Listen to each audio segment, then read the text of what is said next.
Bom dia a todos. É uma grande alegria estarmos juntos novamente. Obrigado, Sérgio. Obrigado, Suzane. Há alguns hábitos que adquirimos na infância, na juventude, alguns ao longo os perdemos ou modificamos. Outros conservamos e fortalecemos. Um desses hábitos da minha juventude, que não faz muito tempo, conservo até hoje, que é escrever na agenda ou guardar pensamentos interessantes e fortalecedores, ou histórias significativas que poderão servir de inspiração e incentivo em momentos difíceis. Não foi diferente dias atrás, quando iniciei a procura por ideias para dividir com vocês sobre o tema proposto. Como alguns já sabem, adoro contar histórias. E isso me lembra nosso querido amigo Célio, que não está mais entre nós. Ele, com seu sorriso simpático, ao meio da exposição, se dirigia ao presidente da mesa e dizia: "Me permite contar uma história?" Inspirada nele, sempre gostei de contar histórias, pois elas nos revelam, muitas vezes, em poucas palavras, o sentido profundo de coisas, pensamentos, sentimentos, que na maioria das vezes não conseguimos expressar. Hoje creio que vou me exceder, pois não será apenas uma história que vou contar. Daí, de um autor desconhecido, um texto que encontrei na minha procura. Uma formiga me levou a orar. Outro dia, vi uma formiga que carregava uma enorme folha. A formiga era pequena e a folha devia ter no mínimo 10 vezes o tamanho dela. A formiga carregava com sacrifício. Ora arrastava, ora tinha sobre a cabeça. Quando o vento batia, a folha tombava, fazendo cair também a formiga. Foram muitos os tropeços, mas nem por isso a formiga desanimou de sua tarefa. Eu observei e acompanhei até que chegou próximo a um buraco, que devia ser a porta de sua casa. Foi quando pensei, até que enfim ela terminou seu empreendimento. Ilusão minha. Na verdade, havia apenas terminado uma etapa. A folha era muito maior do que a boca do buraco, o que fez com que a formiga deixasse de lado, de fora, para então entrar sozinha. Foi aí que disse a mim mesma: coitado, tanto sacrifício para nada. Lembrei-me ainda do ditado popular: nadou, nadou e morreu na praia. Mas a pequena formiga me surpreendeu. Do buraco saíram outras formigas, que começaram a cortar a folha em pequenos pedaços. Elas pareciam alegres com a tarefa. Em pouco tempo, a grande folha havia desaparecido, dando lugar a pequenos pedaços, e elas estavam todas dentro do buraco. Imediatamente, me peguei pensando em minhas experiências. Quantas vezes desanimei diante do tamanho das tarefas ou dificuldades? Talvez, se a formiga tivesse olhado para o tamanho da folha, nem mesmo teria começado a carregá-la. Invejei a persistência, a força daquela formiguinha. Naturalmente, transformei minha reflexão e pedi ao Senhor que me desse a tenacidade daquela formiga para carregar as dificuldades do dia a dia. Que me desse a perseverança da formiga para não desanimar diante das quedas. Que eu pudesse ter a inteligência, a esperteza dela para dividir em pedaços o fardo que às vezes se apresenta grande demais. Que eu tivesse a humildade para partilhar com os outros o êxito da chegada, mesmo que o trajeto tivesse sido solitário. Pedi ao Senhor a graça de, como aquela formiga, não desistir da caminhada, mesmo quando os ventos contrários me fazem virar a cabeça para baixo, mesmo quando, pelo tamanho da carga, não consiga ver com nitidez o caminho a percorrer. A alegria dos filhotes que provavelmente esperavam lá dentro pelo alimento, fez aquela formiga esquecer e superar todas as adversidades da estrada. Após o meu encontro com aquela formiga, saí mais fortalecida em minha caminhada. Agradeci ao Senhor por ter colocado aquela formiga em meu caminho, ou por me ter feito passar pelo caminho dela. Sonhos não morrem, apenas adormecem na alma da gente.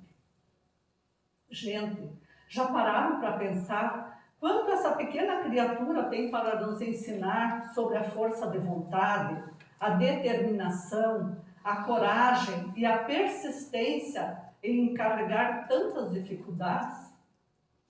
Quantas vezes nós, em momentos difíceis, nos debilitamos, nos lamentamos, perdemos a determinação e, pior, colocamos em dúvida a bondade e justiça divina. Nos sentimos injustiçados, acusando Deus porque nos dizemos inocentes para merecer esse castigo. Esquecemos, graças à bondade do Criador, o que fizemos no passado. Força de vontade não é exatamente o mesmo que esforço, porque a pessoa que tem força de vontade, ela tem um objetivo, ela pode caminhar lentamente e com dificuldade, como a formiga, mas com determinação. Diferente da pessoa que se esforça, pois esta parece que está literalmente se arrastando, gastando muita energia, mas não com muita vontade e determinação. Não que ser esforçado não seja bom, pois ainda é melhor que não fazer esforço nenhum. Outra historinha. Como consertar o mundo? Conta o médico e grande teatrólogo brasileiro Pedro Bloch que um jornalista foi incumbido de escrever um editorial sobre problemas com que se debatia a humanidade e os meios de superá-los. Em casa, esse jornalista buscava inspiração que não lhe chegava. A brincadeira e a conversa animada da filhinha de 7 anos com a boneca mais ainda dificultava-lhe o raciocínio. Veio então uma ideia. Apanhou sobre a mesa um mapa mundi e, dirigindo-se à filha, disse: aqui está o mapa do mundo, vou rasgá-lo em vários pedaços. Você vai formar novamente a terra como lhe aprouver. Ela apanhou as partes e saiu correndo, como que aceitou o desafio. O pai suspirou aliviado. Poderia agora raciocinar em silêncio e assim voltou à sua redação. Em pouco tempo, ele-a de volta, trazendo a emenda feita. O pai, colhido de surpresa, indagou: mas em poucos minutos você consertou o mundo que estava totalmente despedaçado? Como conseguiu? Foi fácil, pai. É que atrás do mundo havia a figura de um homem. Eu consertei o homem e o mundo ficou perfeito. Naquele dia, o jornalista redigiu seu mais importante editorial. Creio que todo homem, quero dizer cada um de nós, sonha em consertar o mundo. Sempre estamos a dizer: se as pessoas fizessem isso ou fizessem aquilo, o mundo seria bem melhor. Mas quanto de nós pensa realmente que nós é que precisamos mudar? Mudar nossos pensamentos, nossas atitudes. Como tão bem a inocência daquela criança da história nos mostrou, que consertando o homem, consertaremos o mundo. E o homem somos nós. O Evangelho está repleto de passagens sobre as palavras de Jesus, onde ele fala da caridade e do amor ao próximo. E uma delas é no capítulo 11. E o capítulo também que nossa irmã Suzane nos leu. Perguntaram a Jesus qual era o maior mandamento da lei. Ele lhes respondeu: amarás o Senhor teu Deus com todo o vosso coração e de toda a vossa alma e de todo o vosso espírito. Esse é o maior e o primeiro mandamento. E eis o segundo, que é semelhante àquele: amarás o vosso próximo como a vós mesmos. Fazeis aos homens o que gostarias que fizessem a ti. Toda a vida de Jesus, todos os seus ensinamentos foram baseados no amor. Amor no sentido puro da palavra. Amor incondicional, amor sem espera de retorno, sem o sentido de posse, apenas amar. E no item 12 desse mesmo capítulo diz: se os homens se amassem mutuamente, a caridade seria melhor praticada, mas seria preciso que vos esforçasseis em vos desembaraçar dessa couraça que cobre os vossos corações, a fim de serdes mais sensíveis àqueles que sofrem. E no item seguinte, um espírito protetor nos lembra que para praticar a caridade precisamos ter fé, que sem fé não seremos felizes. Deus nos criou para sermos felizes. A vida como encarnados aqui na Terra é cheia de dificuldades e situações difíceis. Mas sabemos que estamos aqui para reparar equívocos praticados no passado, que pela graça de Deus não lembramos. É para nosso aperfeiçoamento, para nossa evolução. E qual o modo mais rápido e certo para esse aperfeiçoamento? Senão o amor ao próximo e a caridade. A palavra caridade, no sentido filosófico, é a ação de ajudar ao próximo por amor a Deus. E no sentido espiritual, é uma virtude. No Evangelho segundo o Espiritismo, no capítulo 11, fala da lei de justiça, de amor e de caridade. E na pergunta 886 do Livro dos Espíritos, qual é o verdadeiro sentido da palavra caridade como a entendia Jesus? Benevolência para com todos, indulgência para as imperfeições alheias e perdão das ofensas. O tão famoso BIP que nós conhecemos. A caridade, segundo Jesus, não é só dar esmolas. Na pergunta 888, que pensar da esmola? O homem, reduzido a pedir esmola, se degrada, moral e fisicamente. Ele se embrutece. Numa sociedade baseada na lei de Deus e da justiça, deve-se promover a vida do fraco sem humilhação para ele. Ela deve assegurar a existência daqueles que não podem trabalhar, nem deixar sua vida à mercê do acaso e da boa vontade. E ainda seguindo o mesmo item, reprovais a esmola? É a pergunta. Não é a esmola que é reprovável. Frequentemente é a maneira pela qual é feita.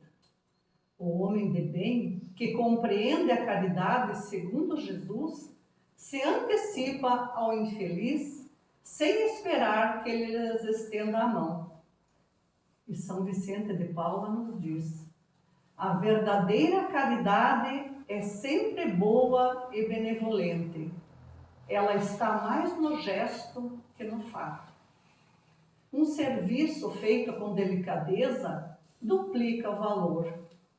Se é feito com ostentação, a necessidade pode fazer que o outro aceite, mas o coração não é tocado por ele. Lembrai-vos também que a ostentação aos olhos de Deus tira o mérito do favor. E disse Jesus: que a vossa mão esquerda não saiba o que dá a vossa mão direita. Ele nos ensina com isso a não deslustrar a caridade pelo orgulho. É preciso, portanto, distinguir a esmola propriamente dita da beneficência. E aproveitando as palavras de São Vicente de Paula, no capítulo 8, citado por ele, encontramos ainda muitas outras mensagens de evangelistas e espíritos amigos. E ali São Mateus diz: tomai cuidado de não fazer as vossas obras diante dos homens para serem vistas por eles. De outro modo, não recebereis a recompensa de vosso Pai que estás no céu. Então, quando derdes esmolas, não façais soar a trombeta diante de vós, como fazem os hipócritas nas sinagogas e nas ruas, para serem honrados pelos homens. Eu vos digo em verdade que receberam a sua recompensa. Mas quando derdes esmola, que a vossa mão esquerda não saiba o que dá a vossa mão direita, a fim de que a esmola esteja em segredo. E vosso Pai, que vê o que se passa em segredo, dela vos entregará a recompensa. Portanto, fazer o bem sem ostentação é um grande mérito. Ocultar a mão que dá é ainda mais meritório. É o sinal incontestável de uma grande superioridade moral. Muitas pessoas lamentam não poder fazer tanto bem quanto gostariam, por falta de recursos suficientes, e ambicionam a fortuna, dizendo que é para fazerem o bom uso dela. Mesmo que tenham boas intenções, a maioria das vezes o interesse é fazer o bem a si mesmos, para então dar o que lhes for supérfluo aos pobres. Essa intenção anularia todo o mérito da situação, porque a verdadeira caridade pensa nos outros primeiro, antes de pensar em si. O sublime da caridade procuraria no seu próprio trabalho, pelo emprego das suas forças, de sua inteligência, de seus talentos, os recursos que lhes faltam para realizar suas intenções generosas. É como o óbolo da viúva que nos fala o Evangelho. Suas 2 moedinhas tiradas do quase nada que ela tinha eram muito preciosas perante Deus. Eram mais preciosas do que a grande quantia dada por aqueles que muito possuíam, pois eles deram apenas do seu supérfluo. Portanto, aqueles cuja intenção é pura de toda a ideia pessoal, devem se consolar de sua impossibilidade de fazer tanto bem quanto gostariam, pelo pensamento de que o óbolo do pobre, que dá se privando, pesa mais na balança de Deus do que o ouro do rico, que dá sem se privar de nada. E continuando esse capítulo, o Espírito Irmã Rosália diz: amemo-nos uns aos outros e façamos ao outro o que gostaríamos que nos fosse feito. Toda religião, toda moral se encontra nesses 2 preceitos. Vejamos aqui que ela enfatiza a moral e segue: desejo que compreendais bem o que pode ser a caridade moral, a que cada um pode praticar, a que nada custa materialmente, e, entretanto, a que mais difícil é de pôr em prática. A caridade moral consiste em se suportar uns aos outros, e é o que menos fazeis nesse mundo inferior onde estáis encarnados no momento. Há um grande mérito em saber se calar para deixar falar o mais tolo. E ainda aí está um gênero de caridade. Saber ser surdo quando uma palavra de zombaria escapa de uma boca habituada a escarnecer. Não ver o sorriso de desdém que acolhe vossa entrada entre pessoas que frequentemente, erradamente, creem-se acima de vós, enquanto que na vida espiritual, a única real, estão algumas vezes bem longe disso. Eis um mérito não só de humildade, mas de caridade, porque não anotar os erros de outrem é caridade moral. Mas lembrai-vos que essa caridade não deve nos impedir de praticar a outra, que é a material. E outro espírito nos lembra que a caridade se faz de muitas maneiras. Podemos fazer a caridade em pensamentos, em palavras e ações. Em pensamentos podemos fazer orações, pois a prece feita de coração, tanto para encarnado quanto para desencarnados, os alcança e alivia os sofrimentos. Em palavras, dirigindo aos outros companheiros de todos os dias alguns bons conselhos, lembrando-os da infinita bondade de Deus, que jamais nos abandona. E a ação, que é finalmente a caridade material, que já nos foi mostrada claramente, que todos podemos praticar, mesmo que de maneira pequenina, como a viúva, dando tão pouco materialmente, mas de grande importância espiritual. E aqui a outra historinha, a historinha de João. João, médium espírita, com pouco tempo de doutrina, estava preocupado em compreender e aprimorar suas faculdades mediúnicas. Lendo, estudando o Evangelho e outras obras espíritas, começou a ficar muito ansioso com o número de virtudes que ele tinha que desenvolver, principalmente lendo o capítulo 17, no seu item 3, que fala sobre o homem de bem, que diz: o verdadeiro homem de bem é aquele que pratica a lei de justiça, de amor e de caridade em sua maior pureza.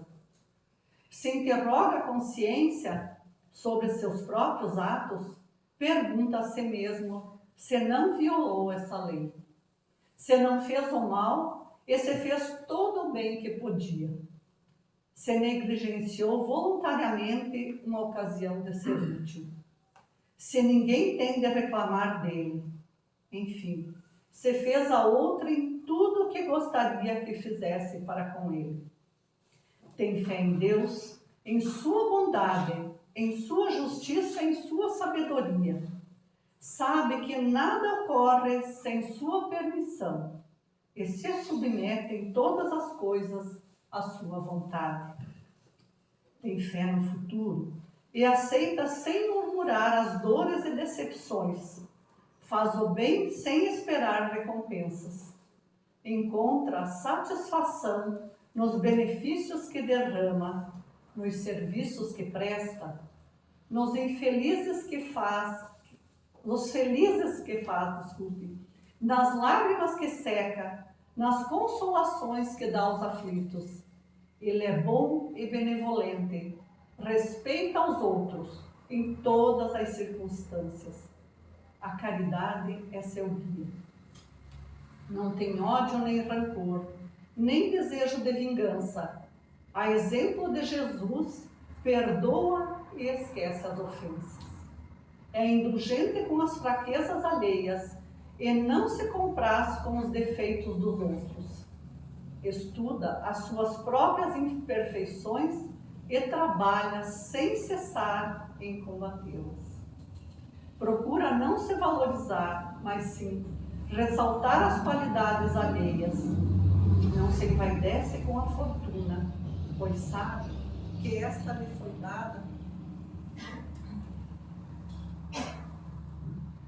pois sabe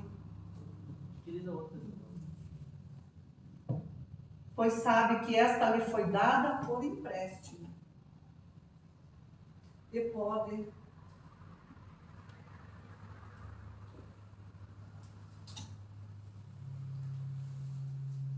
e pode ser retirada.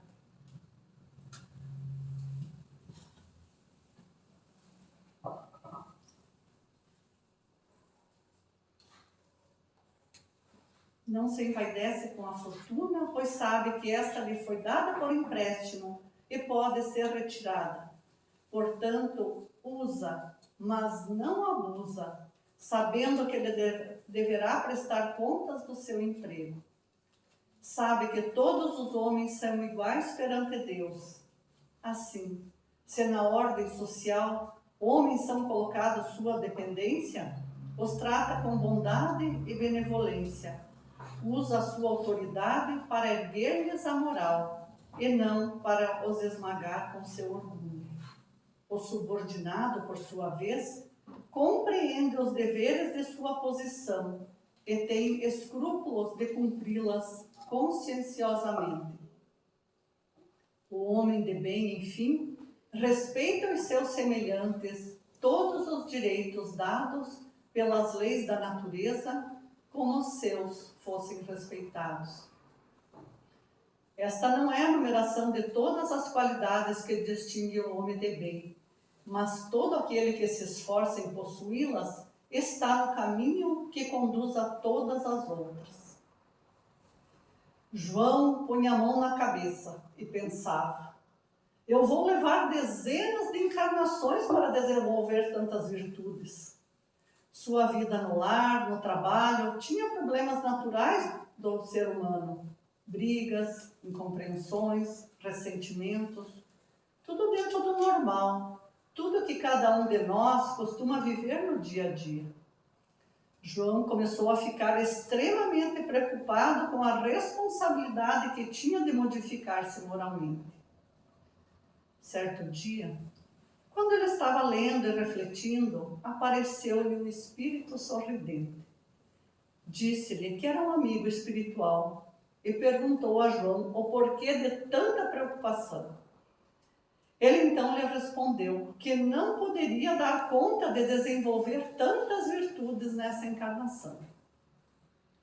O benfeitor, com um olhar amoroso, sugeriu que ele desenvolvesse apenas uma virtude nessa etapa de sua vida. Recomendou que ele vivesse as 24 horas do dia essa virtude. E deveria estar nos seus pensamentos, nas suas palavras, no seu olhar e nas suas atitudes. João ficou aliviado e muito alegre, porque trabalhar uma virtude apenas seria melhor do que trabalhar dezenas delas. Mas ficou curioso para saber que sentimento era esse que deveria desenvolver. Um amigo espiritual, sentindo a vontade sincera desse médium de formação, de se melhorar, respondeu-lhe com doçura: a bondade, João, a bondade. Não esqueça, no entanto, que a bondade nos pensamentos, a bondade nas palavras, a bondade no olhar e a bondade nas atitudes.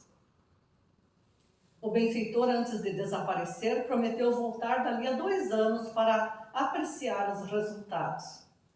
João levou muito a sério esse encontro. Disse que a bondade passou a ser o seu maior projeto de vida. Era ela que ditava todas as suas atitudes. Passou a ser a sua conselheira em todas as suas dúvidas.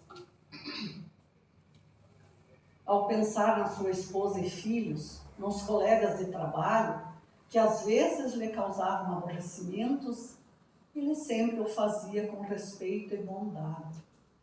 Os pensamentos de contrariedade, aqueles que estão dentro da gente e que às vezes se manifestam, foram desaparecendo. Com essas novas energias do seu coração. Suas palavras receberam um colorido novo. Começou a falar com esse sentimento puro do coração amoroso. Evitava as críticas ásperas e invejosas das pessoas invigilantes. Seu relacionamento familiar se tornou harmonioso, tendo agora por base o afeto, a compreensão, a paciência e a bondade. Mudou seu olhar, sua maneira de ver o mundo à sua volta. A natureza, os pássaros, os animais, até sua fisionomia mudou.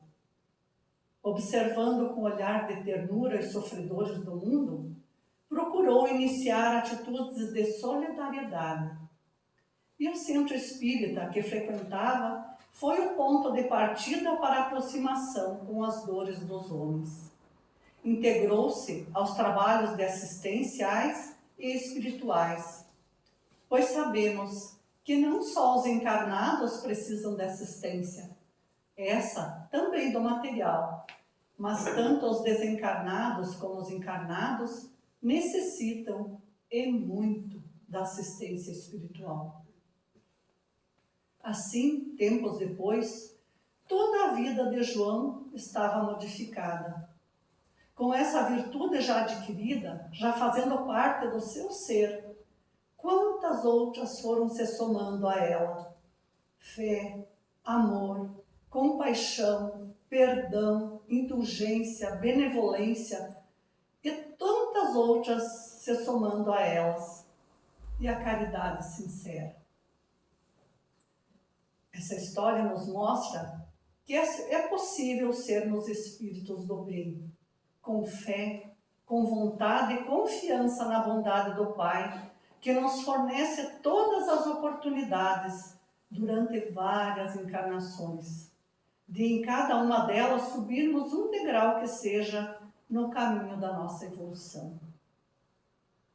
Para isso, temos um guia muito seguro, um GPS que nos leva diretamente ao nosso destino, que é a perfeição.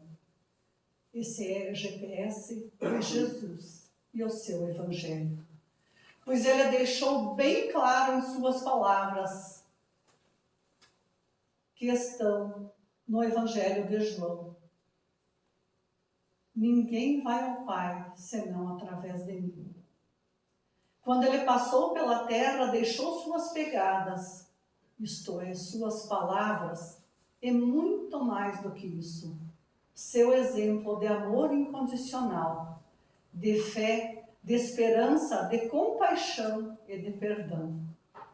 Já nos diz um velho ditado: um exemplo vale mais do que 1000 palavras.